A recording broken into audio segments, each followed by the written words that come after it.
A different future starts with you. That's why GoDaddy does more than help you find a name. You can create, sell, and get found online so any small business can drive change or build an empire. Because old ideas aren't cutting it anymore. This new year, we need a new generation of thinking, your way of thinking. So whatever you have in mind that will help make a different future, find everything you need to get started at GoDaddy.com. Because the future isn't decided yet. It's still ours to win. Start different at GoDaddy.com. A different future starts with you. That's why GoDaddy does more than help you find a name. You can create, sell, and get found online so any small business can drive change or build an empire. We need a new generation of thinking, your way of thinking. Start different at GoDaddy.com. Thank you for visiting ChristopherMedia.net. What's up, everyone? Freddie the Pizza Man here, host of the Pizza Man podcast. Now joining forces with ChristopherMedia.net. Subscribe to the podcast on iTunes, the Pizza Man podcast. And, of course, find all the podcasts on ChristopherMedia.net. We talk Detroit sports. I bring on guests, passions, opinions, all for Detroit sports and more. We even talk pizza. So thanks for tuning in and spread the word.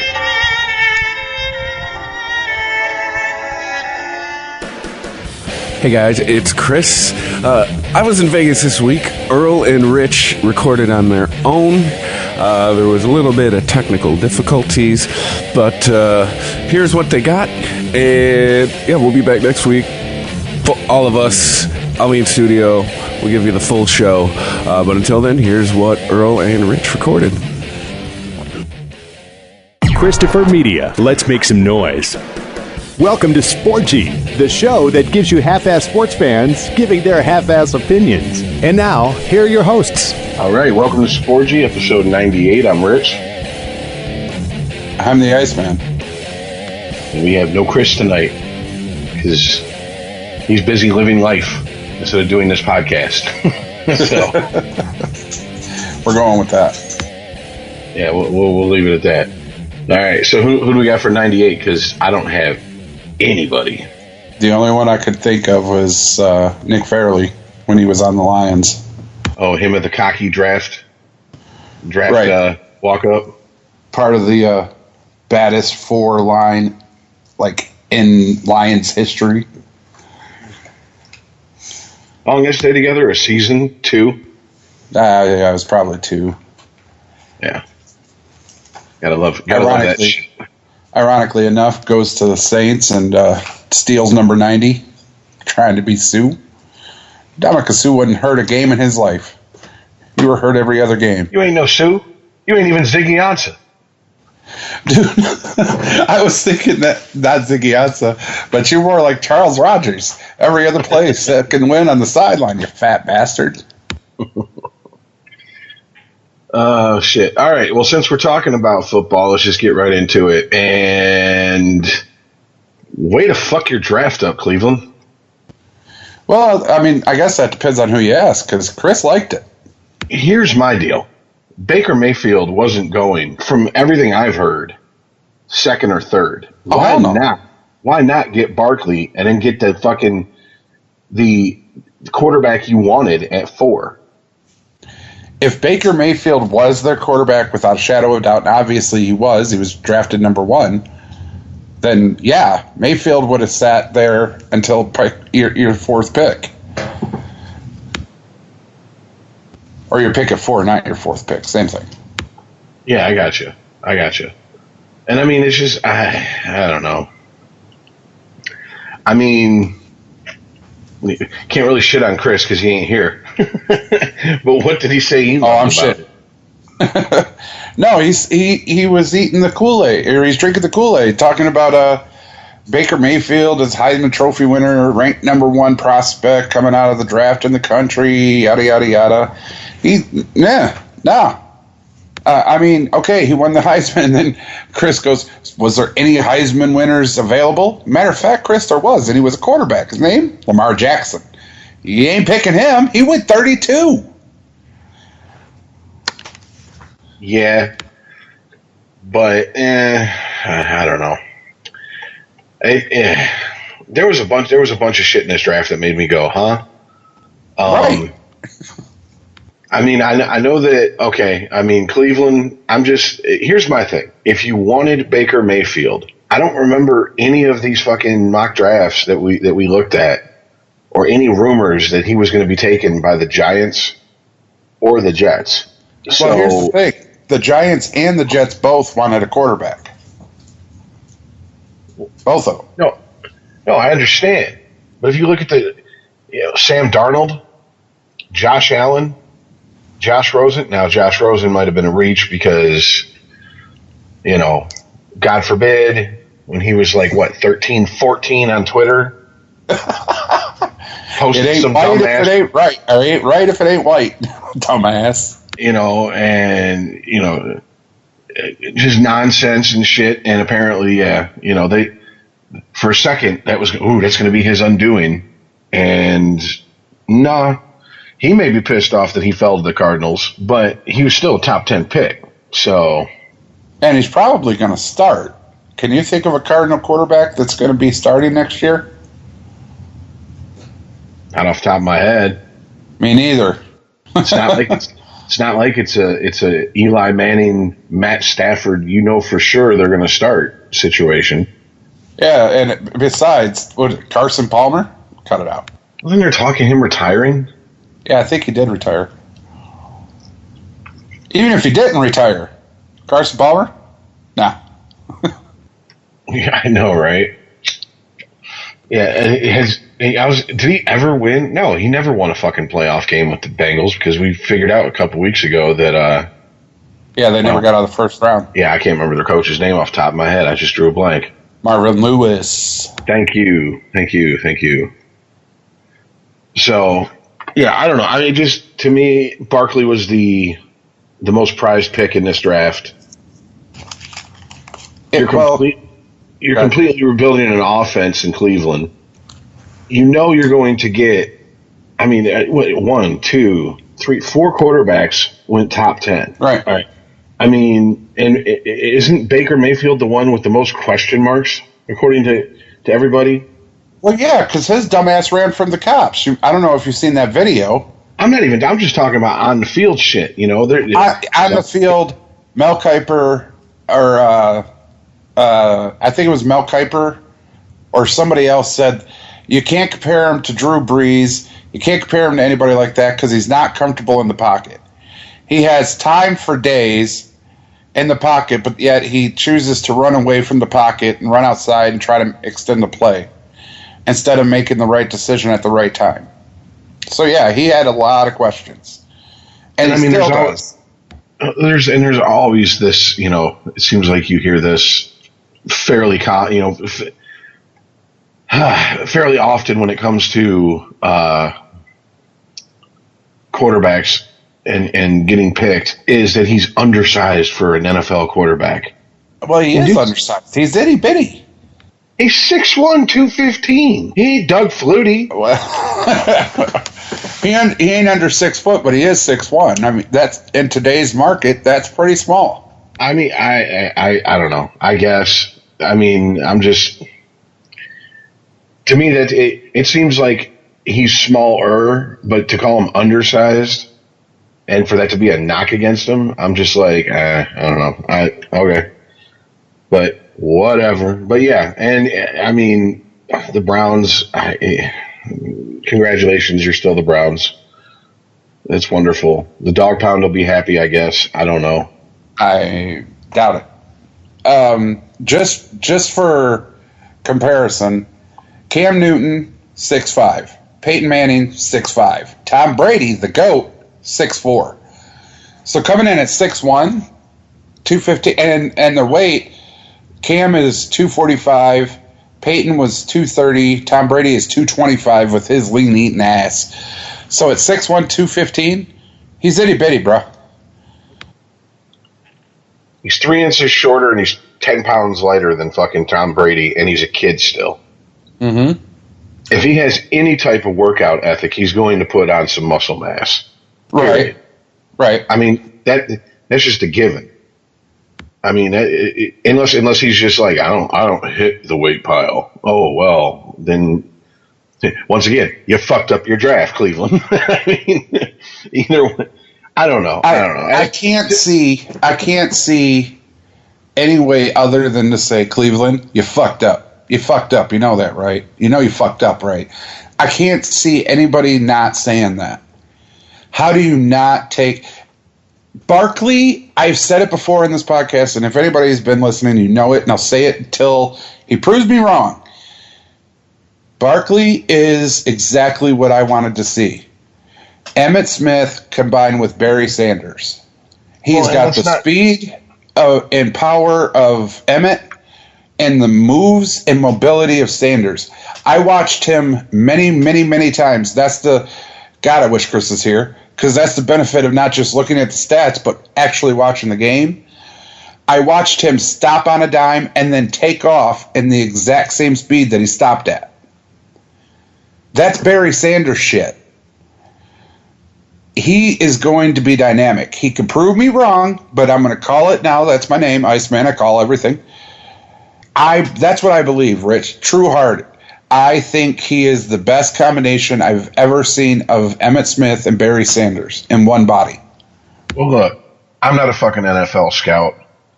I'm not an NFL head coach. I'm not an NFL position coach. But from everything I've seen and everything I've heard from people who get paid for their opinion or paid to do the job, whether it be a head coach, position coach, whatever, front office guy, I mean, it was pretty much universally, this is a once-in-a-generation player. That's the consensus about him. How you pass him up for a quarterback, first of all, this would be like the 2000 Lions picking a fucking wide receiver over any other position. It's like, really? The Browns, haven't you guys learned your quarterback picks, that great? I mean, maybe mix it up a little bit, try something different. Is Baker Mayfield 25 quarterbacks? That's 1999. 25. Exactly. Is he gonna be the fucking the difference maker, the franchise quarterback for the next decade, 15 years? I don't see it.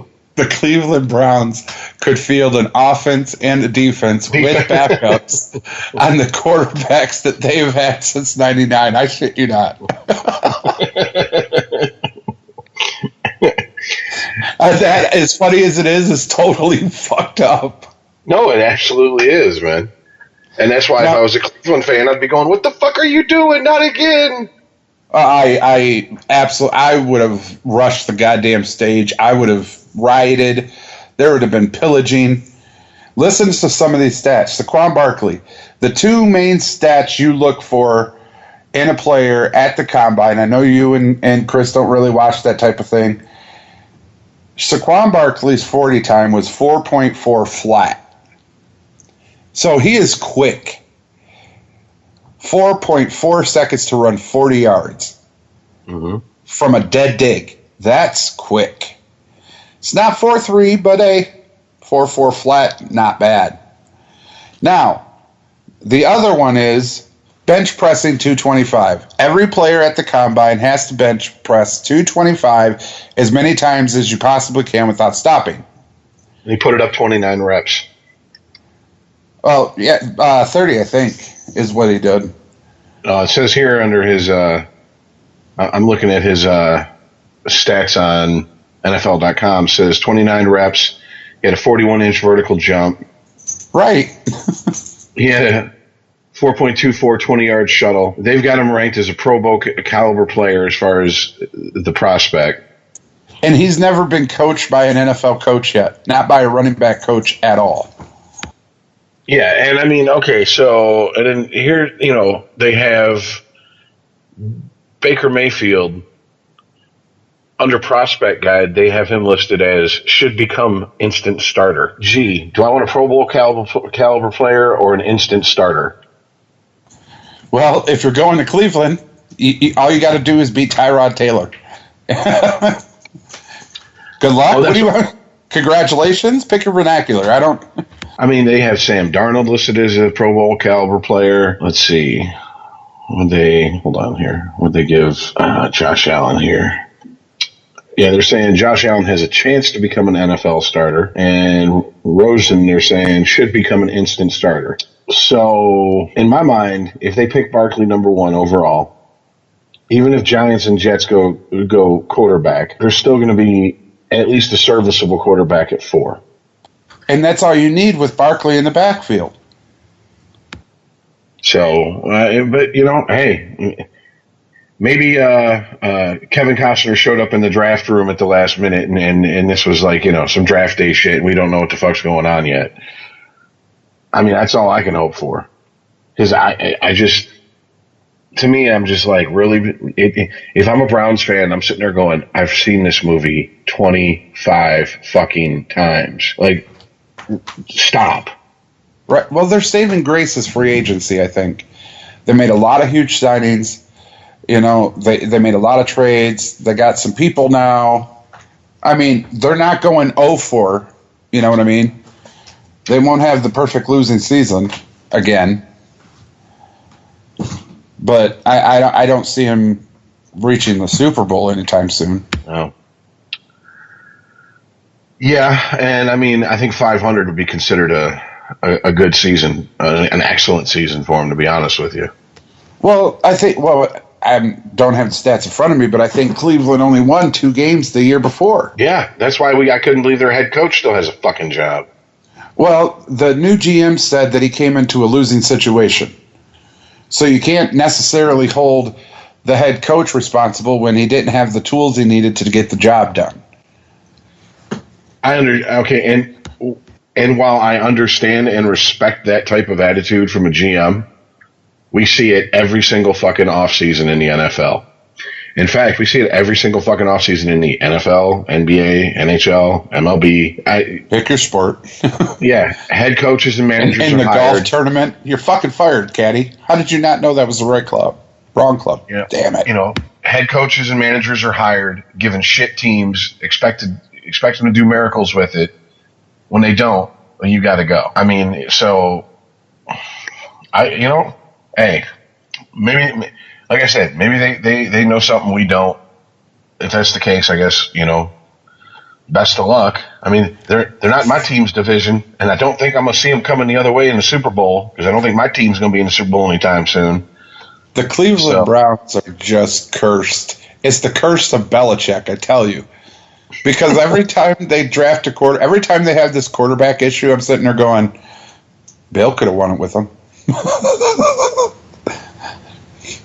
Bill could have done it. And I only do that because he did. Over in New England, he won with a backup to a backup, man. He won with a backup to a backup without draft picks, without his starting tight end, his all-star receiver. I'm like, okay, is anything going to phase this guy? Well, I mean, I don't know. Enough Cleveland Browns, whatever. Let's move on to the home team, get this out of the way. What'd you think about the Lions taking Ragnow? It was a good draft. I would higher than average for the Detroit Lions, actually. Different in many ways. We didn't come out swinging for the fences and try to get the highest rated talent and the sweetest spots. Like, we didn't get Lamar Jackson as a backup for Matt Stafford just in case. You know what I mean? Mm-hmm. I said, we got a decent center, and Chris corrected me in the chat and said we got the center. I looked him up. He man can ball. No, and it's I mean, who's the center that is best known in Detroit over the last 20 years? Raiola. There you go. And I mean, would you take Raiola as as a rookie, or this guy as a rookie? That's the question. I got to see him as a rookie first, because Raiola was a very, very good center. I mean, all chips down, Homerism out the window. Raiola was a very good center. Didn't have a very good set of tackles and had shit for guards, but he was a very good center. He really was. He could pancake you. He could move you out of the way. Yeah, but he had some fucking attitude problems. Well, big time. When you're that big and can move shit that heavy, You're going to have some attitude. And you won exactly what with that attitude? Oh, that's right. Nothing. Well, you got to give the man some help. Starting to sound like LeBron James. I need help. Well, I don't know. One of the I know you're not local here anymore, but one of the local back and forth is if they went running back with their second pick, which they did with Kerryon Johnson, why didn't they fucking get Nick Chubb? And I don't know if this story is a national story or not, but apparently when he interviewed with the team, it didn't go so well. He kind of walked in like his shit didn't stink, and there was issues with his attitude. There's issues with his work ethic. Apparently a source from Georgia basically said he'd rather play fucking Xbox than hit the playbook. Oh no. Nick Chubb and his focus is nationwide news. Okay. And I was like, yeah, no more of those type of guys in Detroit. That's why I went to Cleveland. Exactly. You could add Barkley. Now you have an Xbox fucking. I can win. I can take Cleveland to the Super Bowl on Madden. That's what I was thinking. Life. What are you playing on, rookie there, Chubb? Yeah, I bet you. Can't even get to all pro. Just to let you know, the ex-wife fucking took the Lions undefeated to the Super Bowl on rookie. Okay, so yeah, and this was 2004. So this wasn't exactly like it was a stacked Lions team. But yeah, and I mean, I like Johnson as a running back for number 2. I mean, he's a patient runner, waits for holes to develop, and then he hits them. He doesn't try to force anything. And I mean, he's kind of like Le'Veon Bell in that aspect. You know, the highlights I've seen, I'm quite impressed. And I did think to myself, yeah, this is the type of draft that Lions fans are like, where's the sizzle? Where's the steak here? You know, where's the big pick? And it's like, if you remember last week, I asked you, I said, now if they go offensive or defensive line with their first overall pick, are you going to be okay with it? And yeah. You said, yeah, exactly. Because we're pretty solid in all the pretty spots. We really are. We got defensive backs. We drafted Jared Davis for our linebacking core. You know, we're pretty good. We got Matt Stafford still. We still got Tate. Still got Marvin Jones. You know, we're good. Well, I mean, with the running back by committee that it appears the Lions are going to, I think Lions fans need to ready themselves for the fact that you're not going to see Blunt get like 15, 20 carries a game. He's going to be pounded into the fucking end zone guy. I think that's what he's going to be. He's going to be a short yardage third down specialist. And I mean, is there any doubt that Johnson's going to end up being the starter? Well, I don't think it's really a starter mentality. What I see happening, what I can compare it to in my mind, is Thunder and Lightning. You remember that in New York? Mm-hmm. That was Tiki Barber and Ron Dane. Yeah. That's what I see in Detroit now. That's what I think Matt Patricia is going with. Chris was here, he'd probably tell me I was nuts.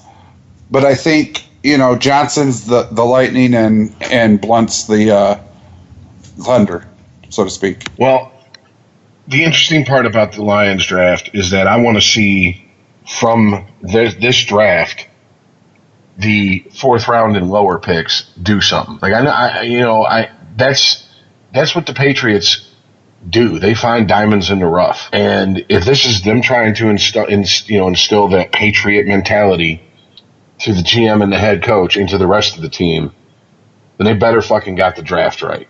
I mean, they better get something for out of their 4th, 5th, and 7th round picks. Because I don't think they had a 6th-round pick, did they? I don't think so.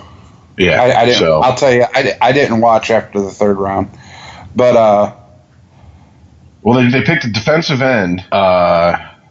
Deshaun Hand out of Alabama. So they got 2 picks from Bama. Not a bad team to be picking from, but then they had Bama ever won. They picked up another offensive lineman, Terrell Crosby, out of Oregon, and then with their 7th-round pick, they picked up Nick Bawden, running back out of San Diego State, which would tell me that shit. Who's running backs they have right now at the moment? Oh, Abdullah. Amir. And who else?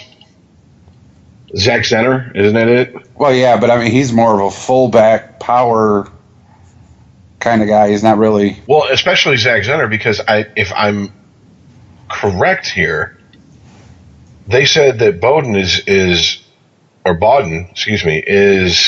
pretty much more like a fullback. I mean, he's 6'2", 245. You know what I'm saying? I mean, seems like they're going to be using him as a fullback. So if I'm Zach Zenner, I'd keep my head on a swivel and fucking double down on my off-season workouts. Well, here's the thing, though. Zenner, on the real, just straight up, Zenner is one of those guys that actually showed his worth. So I don't think they could cast him aside for just anybody. Like, if this cat tries to take his spot, he better come correct, because Zach can play. I mean, we'll see. Because honestly, it's not like the fullback position is a position. Shit, some teams just have fucking tight ends they put in the fullback position if they want to run like an I formation or something. They don't even have a fullback. So I mean, it's kind of like being a position that's being phased out. So I mean, if they're going to pick a guy that they're looking to specifically play that position, that pick better be fucking good at that position, is what I'm saying. Oh, absolutely. The only thing I hope for with this regime is, the titles that Matt Patricia has won in New England and the general manager and everything.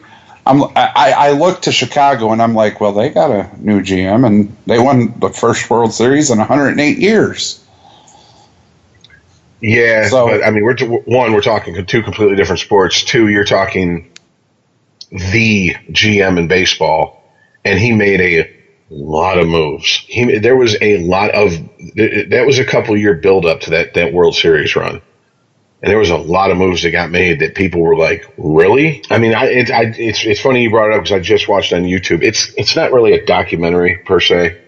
It's more of a collection of like clips and highlights and stuff like that, covering like the 4 years up to their World Series win. And I'd forgotten all the moves that they'd made. So I mean, if that's the case, then Lions fans strap on in, because you guys panic this whole city panics at any sign of change, period. That's why we still have a train station that's sitting in Detroit that ain't been used in 70 years? Since World War II or some shit. That's why Tiger Stadium sat there for fucking 5, 6, 7 years before the Pontiac Silverdome. There's a better example. What the fuck was that thing doing just sitting there for almost a decade? Get the fuck out of here. We have feelings, Rich. We get attached.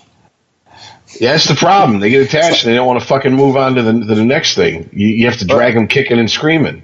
That's just it. It's not that we panic at change. We're like, we don't want to change. We like the Silverdome. They're called Detroit Lions, not the Pontiac Lions. Via Detroit. Fuckers. Yeah, and that goddamn stupid fucking stadium was the reason they had so many blackouts there for so many years. Yeah.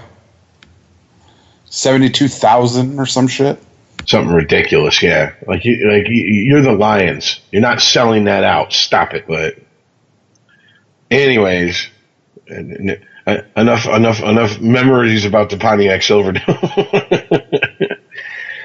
And of course, Tampa Bay picked up Vita Vea, a defensive tackle.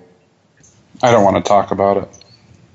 Oh, that's right. You wanted him for the Lions, didn't you? I so wanted him. I kept that so quiet. I so bad when you asked me about the offensive defensive line, I was like, Vita Vea, get him. You didn't even speak it into existence. You just shut up about it. I so bad wanted to say it. I wanted him something fierce, man. That is a big, strong, bad motherfucker, dude. Have you ever seen him play? I've seen highlights, yeah. Oh, my God, dude. I'm big. I'm 6'3", I weigh 360. I don't want to be hit by that motherfucker. Ever. Yeah, well, he's only 6'4", 347. Yeah, find out his reps. 41. Yeah. 225 pounds, 41 fucking times, dog. Big boy. Yeah. I'm 360 because I do 12-ounce curls. He's 345 because he just 125-pound girls. Just anything that gets in that man's way just moves his arms and it's cleared, man. Man, I gotta admit though, when I saw him, I was like, my mind immediately flashed to that Disney movie. Was it Momoa or something? I'm like, damn. The cartoon. Yeah, that's dropping giant Samoans on that ass, man. Jesus God. Now here's the bitch of this whole thing. Who was he lining up with? Gerald McCoy.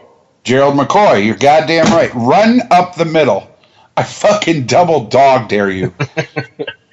I don't care about your quarterback or your offense or the rest of your defense. I want to see the brave soul that looks at the Tampa Bay defensive line interior and go, oh, yeah, give it to me up the gut. I got this. Well, I mean, it's not like the run is something you got to really, plan for against a whole lot of teams. So, it's nice to stuff the run up the middle if they do try it and they're dumb enough. But I kind of want to get to the quarterback. So, you know what I'm saying? I want to see his big ass Warren Sapp style straddle in the quarterback's face as he drags his nuts across it. You know what I'm saying? Like remember when Warren Sapp used to do like the dog crawl over the quarterbacks after the and they get up and start thrusting his pelvic thrust and shit, and you're looking at him like, no, stop it. Yeah, you'd say that while you're at home. You ain't gonna say that to his face. Warren, would you consider not doing that? Fuck you! All right. Okay. You get more power if you come from, throw your legs and back into it, Shit. No, Warren Sapp is one of those guys I wouldn't either. I would have never. Hi, that's about it. That's where it ends. How are you doing, Mr. Sapp? I wouldn't even want to know. To be honest, But no, dude, on the real, I don't care about Tampa's offense or any other positions. I just want to see the first brave soul that goes, I got this. Because I know the stretchers on the sideline going, yeah, you got this, all right. That was a short career. He was so young. Well, I mean, any other picks that stand out for you from the first round? Not really. Well, yeah, I mentioned it. The Baltimore Ravens trading up to get the 32nd pick to go, yeah, we'll take Lamar. I don't know how he won the Heisman. Honestly, I have no idea. There's zero evidence that can back up him winning a Heisman. Except for the fact that he won it. Except for the fact that he won. He was a candidate when Baker Mayfield won it last year, and his team went 8-8. Oh. The year he won it, his team they were playing outside of their mind, and I mean maybe so was he, but it just I looked at his college stats and I'm like, for what? I mean, but doesn't this basically say that Baltimore is like, yep, we got our quarterback of the future here? I mean, Well, he's the exact opposite of Joe Flacco. Yeah, but what I'm saying is clock is now ticking on Joe Flacco. He has to know that. Oh, no. What I'm saying is I think the bell is tolled. I think Joe's done. Because he is the exact opposite. Joe Flacco is a pocket passer. That man doesn't want to run outside the pocket for a piece of pizza, dude. He ain't moving. No, I'm kind of happy in here. I'm comfy.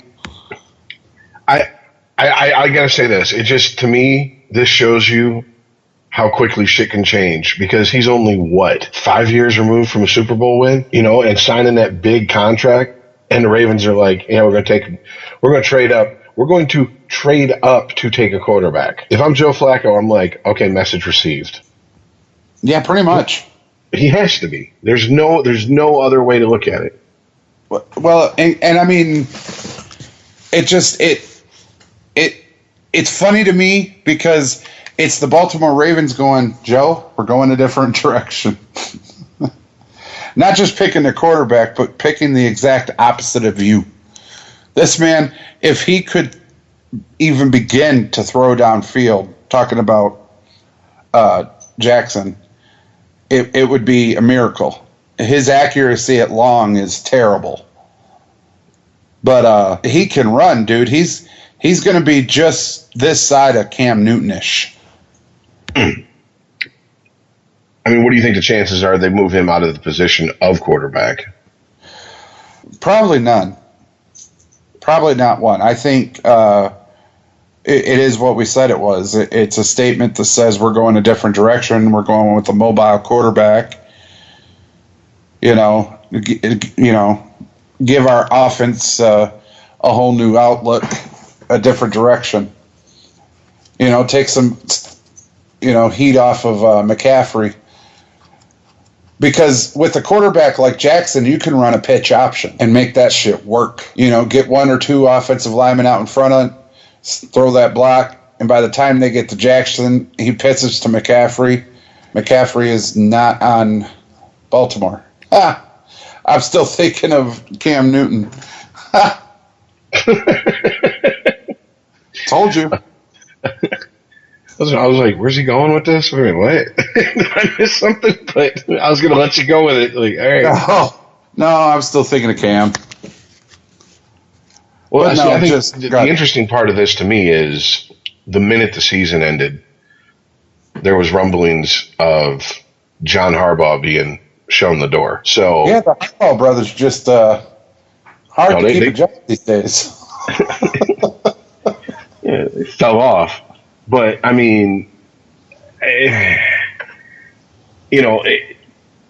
this is they're trying to take the offense into a completely new direction, is Harbaugh the guy that's going to be able to lead the team in the direction they want? I think so, though. I really do, personally. I mean, Harbaugh's a really, really good coach. He keeps his team competitive no matter who he has. He reminds me a little of Bill, not really. He can be competitive with whoever he has. He makes it work. Yeah, I mean that's why I was kind of like, wow, really? You want to get rid of Harbaugh? Plenty of teams will take him. I'll tell you that right now. Yeah, that's what I'm saying. That is what I'm saying. Like, that's the equivalent of you have a hot chick and you dump her for a chick that you could send through Rape Alley at 3 a.m. to go get a loaf of bread and no one would touch her. I know a friend that has a girl like that. It's like, wait, what? Who are you going to get? And I mean, obviously, at least I'm thinking he has to be here through this season, unless they just tank and they fire him mid-season. Right. So, I mean, in my mind, they're going to give him at least one shot. I mean, who knows? Look, he's, Jackson is projected to eventually become an NFL starter. So, I mean, maybe they're thinking sit for a year or two behind Flacco. Maybe Flacco helps him with his downfield passing, whatever, et cetera, et cetera. Because if he does develop that, and he is a mobile quarterback, he's even that much more dangerous on the field. I mean, I'll tell you what, I bet you next season, if his stats are high enough, you're going to see a lot of people on Madden swapping out Flacco for him, and running all over fucking defenses. That's my prediction. There's going to be a bunch of people like. Remember when Vic went to the Eagles? Yep. Oh yeah, that season of Madden. The minute you went online, 90% of the time they swapped out. They put Vic in, and I'm just like, really? Now I got to chase this motherfucker all over the field the entire game? Really? Yeah. Define irony. You had to swap out Nick Foles for Mike Vick. Yeah. But. And then Big Dick Nick comes back and wins the Super Bowl for him. Damn. Nice dogfight, but you lost. All right, so I guess the consensus between us two, considering Chris isn't here, is that Cleveland fucked up their draft. Again, to nobody else's surprise. Detroit had a not sexy, but I think a solid draft. Productive. I would give it a exactly. B. A through E. E being fail, A being I'm going to the Super Bowl. And I mean, dude, the amount of fucking draft picks Tampa Bay had in the second round. I mean, it's one. Let's see, 2, 3. Yeah, they had 3 picks in the second round. They took their second overall, they took a running back. Their third overall, they took a cornerback, and then they took another cornerback. So I mean, I got to think one of them are going to fucking be if not a home run, pretty solid fucking double. You know what I'm saying? I hope they didn't fucking fuck up this draft. I mean, their number 1 pick, I have no complaints about. None whatsoever. I'm good. In fact, depending on how preseason goes, I might have to order my Vita Vea jersey. If I was you, I would order. I'm still thinking about ordering a Vita Vea jersey. Yeah, but it's not my team. But my problem is that those jerseys are some ugly ass fucking third-rate college-looking uniform jerseys. They're horrible. I understand, but go back to pewter and red, and stop with these ugly ass Oregon Ducks-looking fag jerseys. Seriously, knock it the fuck off. I'm just saying, man. To quote Stephen A. Smith when he talks about Aaron Rodgers, Vita Vea. That's a bad man. I mean, first of all, just like you said, look at that motherfucker, dude. If you make him angry, it's like you're saying everything you can to apologize. It's too late, but you're trying. Man is massive. Just massive hunk of meat. And then to hear what he can do, he can run. The man can lift 225 pounds.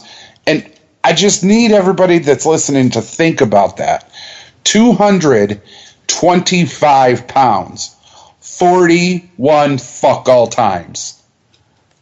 That, As we used to say back in the day, that's a big biscuit eating motherfucker. I'll tell you that right there. That's a big biscuit, 2-liter drinking motherfucker right there, man. That boy ain't ever pushed away from the table until his plate was empty. Your plate was empty, and their plate was empty. You gonna eat your cone bread? No, sir. You can have it. There you go. Got the fruit cup too. You can don't eat the cup. Don't eat. No, all right. Don't eat the plastic. You can open it up. That's far too late. It's gone. Yeah.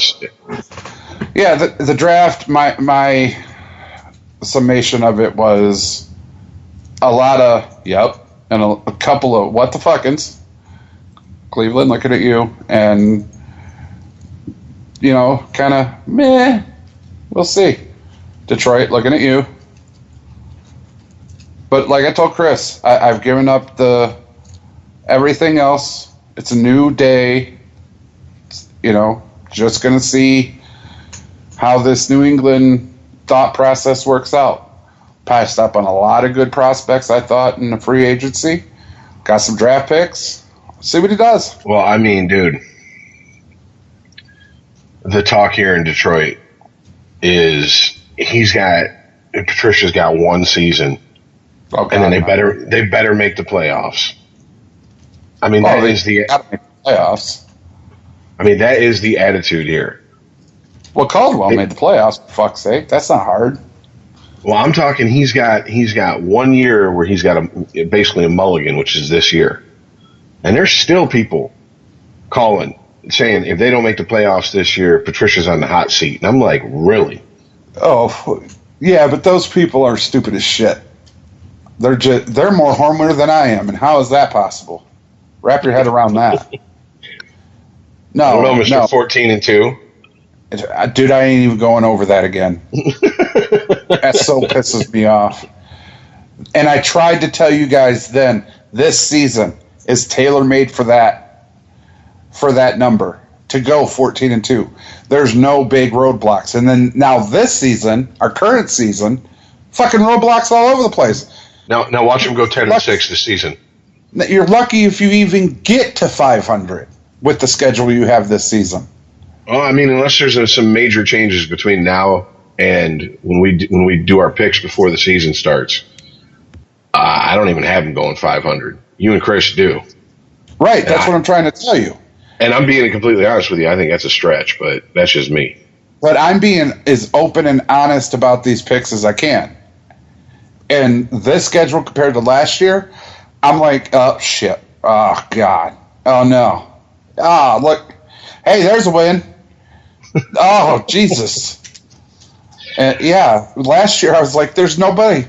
I got Pittsburgh and Falcons that I'm like, yeah, that's a lot. Oh, you're going to lose that one.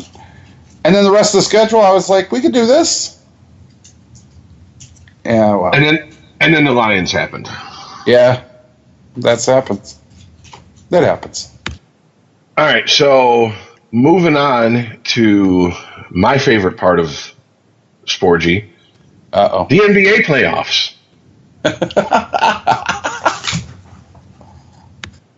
So I'm going to act like I care because Chris isn't here. What Chris the fuck, LeBron? Really? You needed 7 games for the Pacers? Hey, man, it's Indiana. That's home with Reggie Miller. The fuck does that have to do with anything? Not a fucking thing. I couldn't figure out what took him so long either. I had it, as much as I hate the man, I had him beating fucking Pacers, but damn, I thought it would be a sweep or close to it. Not 7 fucking games. I mean, look. I don't know, man. I kind of take the contrarian side a lot of times with you with LeBron, just because. Well, I do it whenever Chris doesn't for whatever reason, which isn't. In other words, not very often, because Chris is usually he ain't that bad. But here's the thing with you and him doing that my saving grace is LeBron, because James always proves me right. Look, here's the bottom line. Here's the cold hard facts, whether you want to admit it or not. He's one of the top fucking 100 players, 50 players ever in basketball. No, and I totally agree. But he ain't at the top. He ain't at the top. I mean, that's just all there is to it. No, not even close. You know what, Rich? Honestly, I wouldn't put him in the top, even if he won all 8 of his championships that he's been at. For the simple fact of his fucking attitude. A top player in a sport just don't act like him. It just doesn't happen. I gotta sit down. I'm tired. I gotta rest this game. The season's too long. Man, every player before you played 82 games. Shut up about that. I got cramps. What are you, female now? Oh, this coach sucks. Give me a new coach. He blames everything on everybody.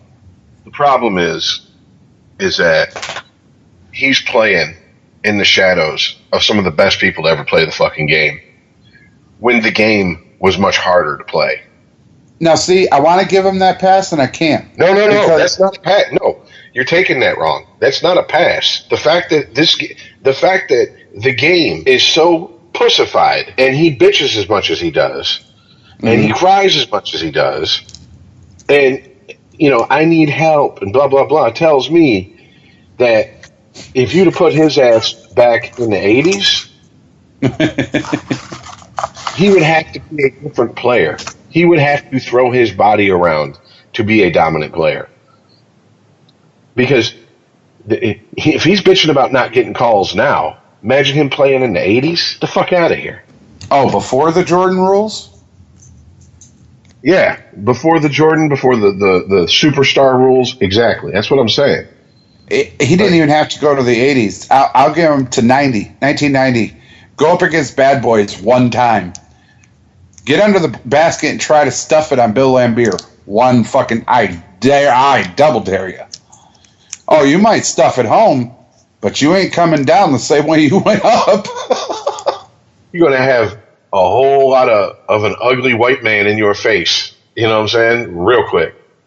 That was the style of basketball that I grew up watching, and it's one of the reasons that it doesn't really hold my interest for the most part anymore, is because that's gone. That's nothing new if you've listened to this show for 2 of the 98 episodes, let alone, more than 2.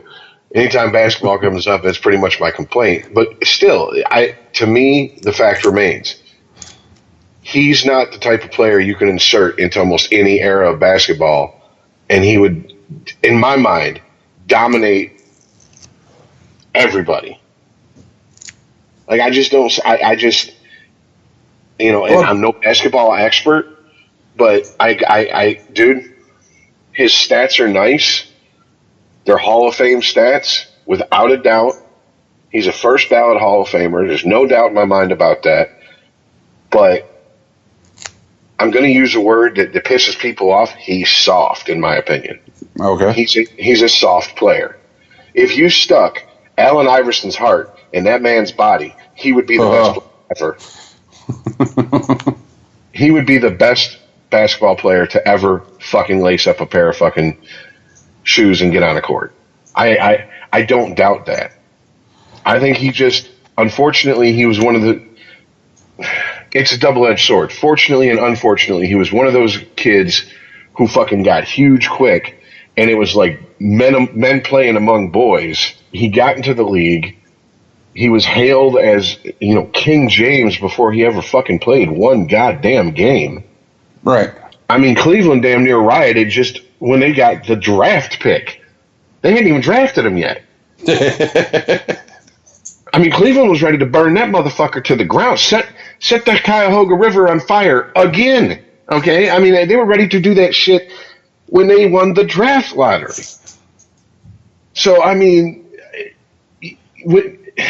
I don't know. I wish Chris was here, because Chris actually, for a change, you know what? I don't think he'd have a problem with us saying what he said. He said us in the group chat. He said, too bad I'm missing tonight. I got a beef with Bron. He goes, I'm sure his team thought it was super cool that he said he wants to go home after one playoff series. And he's like, after one round, nice leadership. Go the fuck home then. That being said, he's playing out of his mind in the playoffs. Well, what fucking choice does he have? If he goes out there and fucking dogs it, he knows he's going to get a lot more criticism than he already is getting. Well, fuck the criticism. If he goes out there and dogs it, he gets eliminated. I mean, look at the series. Went to 7 games. And it's the Pacers. Who does the Pacers have? Oladipo. I'll wait for another name. He was a long time for me. Yeah, exactly. Hold on a sec. Let me open my window. I'm sitting next to it. I'll see if they're out tonight. Actually, I do have to open the window. It's hot as fucking here. I was going to say, pray to God it's cold outside. You'll hear the crickets. But seriously, that's all they had. They had Oladipo. That's it. And they took him to 7 games. Now, I'm sitting here talking shit. The Cleveland Cavaliers played the Toronto Raptors tonight and won 113-112. And that game 7, wasn't that like 105-101 or something like that? Yeah. By 4 points. I mean, granted, he escaped the first round of the playoffs against the Indiana Pacers by 4 points. Yep. Basically, you said exactly what was coming to my mind. Like, you survived the Pacers, dude. Period. That's what it was. Yeah. But no, LeBron. The last thing I want to say is LeBron. Yes, he's an amazing player. Yes, he does great things on the basketball court. He has Chris just rock hard because of all the stats that LeBron James has and, the records he's putting up. Woohoo! He reminds me of the kid that stays and plays when all the big boys went home. He stays and plays after everything that could beat him has been sent home. You know what I mean? The street lights are on. And for whatever reason, everybody had to go home. Michael Jordan retired, Kobe Bryant retired, Shaq's gone. Dwayne should be gone.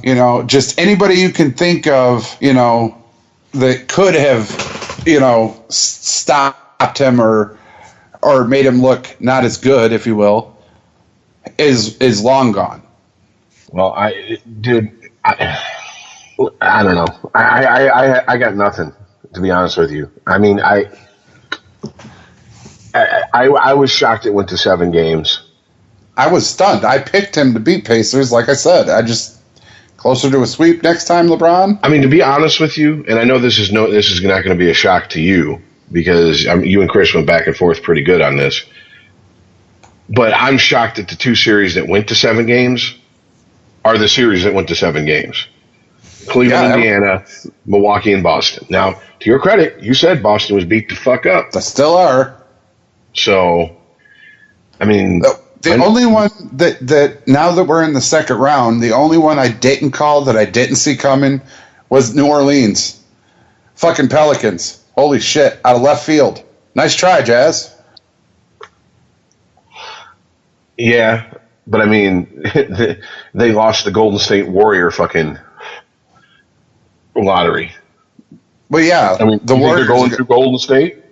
I'm watching it as we speak, dude. No. That's what I'm saying. No, they won by the first game by like 20 points, some shit, and they're beating them right now. So, no. But see, there again, I say that LeBron, plays when everybody else goes home, and then every time they come back, i.e. the fucking Warriors, he loses again. It's, the Warriors is the closest thing, I don't know. I've given this some thought, but not some serious thought. But if I wanted to see Michael Jordan's Bulls, I mean, the Warriors are real close. But there have been teams that were real close, like, I would say San Antonio was real close to Michael Jordan's Bulls at one point. But I'm trying to think of another team that was real close. I can't do Shaq and Kobe because that was Shaq and Kobe. They had a couple of the players, but... Well, dude, that was pairing up probably the 2 most dominant players in the league at the time. And I mean, and basically tell them, get along. Even though you hate each other, get along with each other. Go win championships and shut up. And that's basically what that was. Right, but I'm trying to think of teams, like full teams, that would mirror that. And the closest thing I see is the Warriors. Just because every player on there, you have to fucking guard them. Even if they come off the bench, you're like, okay, so let me get this straight. I sit Livingston and I pull in Iguodala. Fuck!